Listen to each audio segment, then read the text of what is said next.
Welcome to our channel. Today we how to verify Walmart marketplace listings before publishing, beginner guide step by step clearly.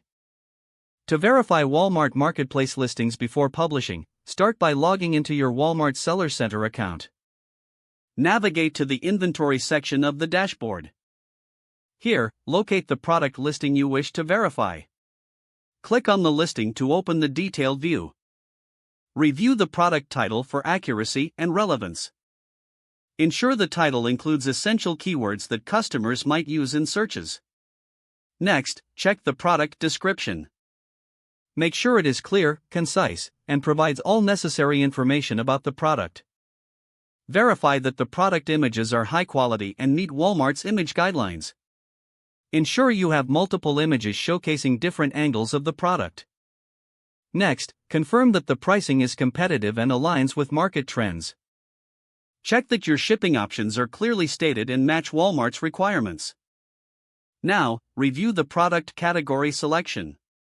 Make sure the item is placed in the appropriate category for better visibility. Also, ensure that any attributes or specifications are filled out completely.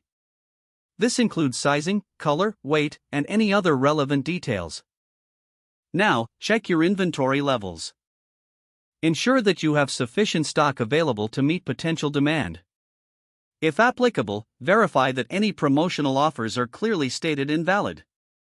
Next, read Walmart's guidelines on listing policies to confirm compliance.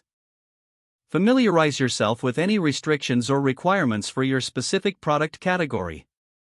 Once everything looks accurate, save your changes. Finally, submit your listing for review. Monitor its status in the Seller Center dashboard. If necessary, make any adjustments based on feedback from Walmart. By following these steps, your product listing can be verified correctly before publication. If the page does not load, refresh the browser or try again in a private or incognito window. Make sure you are using the correct email address, then retype it carefully to avoid small typos. Don't forget to like this video and subscribe to our channel for more step-by-step tech guides.